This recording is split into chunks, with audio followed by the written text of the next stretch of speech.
My name's Phil. Welcome to Yoshi's Painting, GW enabling crossplay. Let's check it out.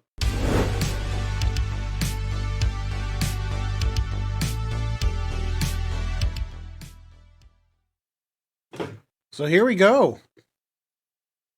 Underworlds fighters are headed to the 8 points in Warcry's new Toma champions. G-Dubs taking a step out of the old console gaming world and enabling crossplay today is going to release a new rulebook that allows you to take any of your Underworlds champions slash fighters slash warbands slash individual models over to Warcry. Um, Honestly, I think it's a fantastic move. It really does. They did separate out the warbands or the Underworld's warbands by rune marks, and you can only take characters that have the applicable rune marks to whatever force you're bringing, whatever faction you're bringing. And they outline that here in this chart.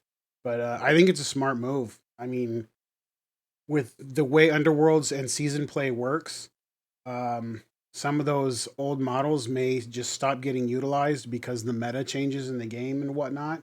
But now, given the ability to bring those models into Warcry, and not only as a whole faction, but individual models inside that faction, so you could literally bring one a Mollog with one of Zarbag's Gits, or you can bring the Lizard Men with some Storm Storm Stormcast figures as well. So it's going to be interesting to see how this changes the meta for Warcry.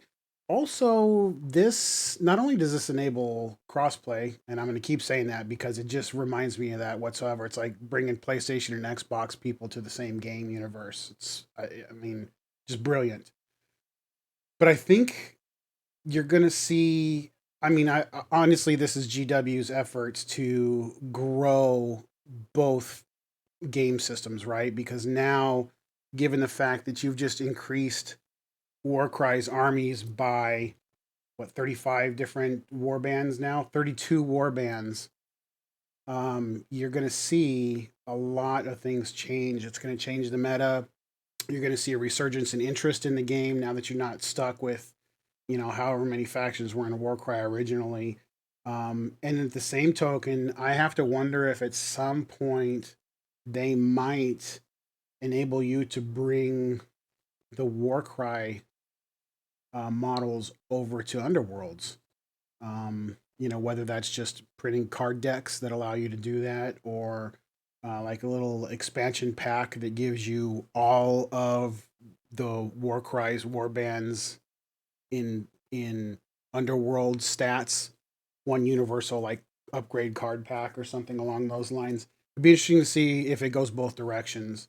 Um, but what can I say? I think it's a brilliant move on their part. Uh, it now enables them to not really have to focus on Warcry so much for a while because they just effectively introduced 35 new armies or 32 new armies to the game. And not only armies, but like I said, individual models. So, I mean, just think of the combinations there. An average warband is 5 models ish in Underworlds, and now you can split that up times 32, or at least at minimum you can split between 5 different factions from death, and it only increases from there. Looks like 5, 7, 9, and 11 based on what rune mark you're taking here.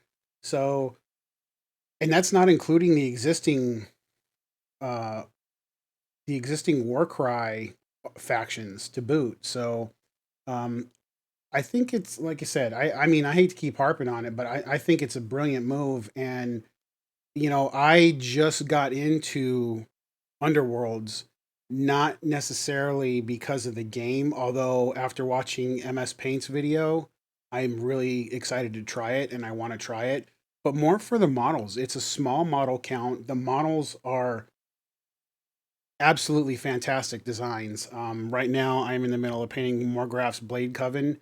I'll be doing a little video of that and or streaming the painting of that soon. So keep your eye out. A little self promotion there, but I got into them because they're cheap little $30 packs that you can paint up stuff that you normally don't play. I mean, I'm not an Age of Sigmar player, but I love some of the fantasy models, and this kind of dives into that cool aesthetic that I want to dip my fingers, dip my toes into without committing to, a couple $1,000s of models.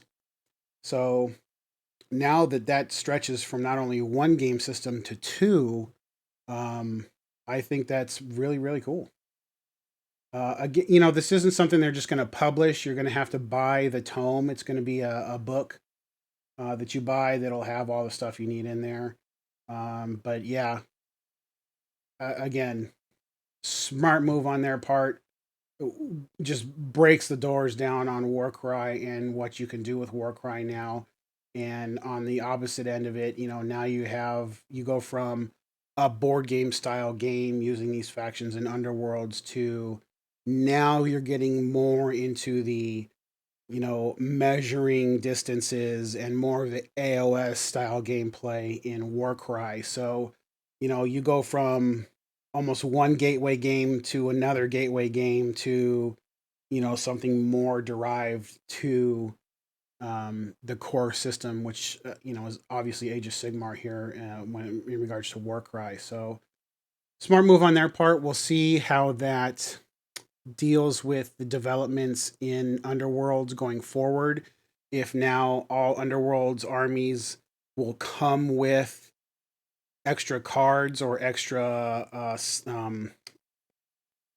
profiles to be able to play those factions in Warcry going forward.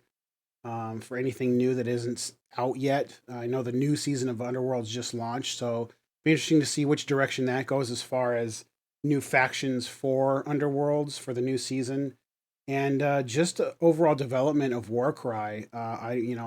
We don't know if this is kind of the last hurrah of Warcry, or if Warcry is particularly strong in the roadmap of GW going forward. But I guess we'll see what happens. For now, though, this is Ace. Appreciate you stopping in, having a read, having a view. If you like what you're hearing, please join the channel, like, subscribe, leave me some comments on what you think and your thoughts on the kind of power play move here to strengthen Warcry. With this addition, I almost think that Warcry now could become a competitive, tourney based play now that there's, good lord, 35, 40 different factions to choose from in the game and sub factions depending on how you want to build your lists.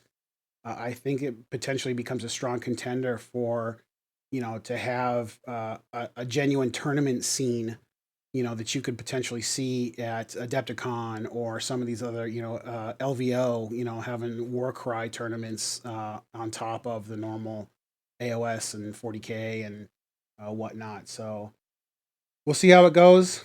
I like the direction. I think Warcry is a pretty strong game. I'm glad that they just strengthened it by adding all the other factions and made another kind of multi-purpose for pre-existing kits that were out there for a different game system.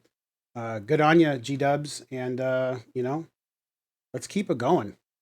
Until next time, kids, keep slapping paint.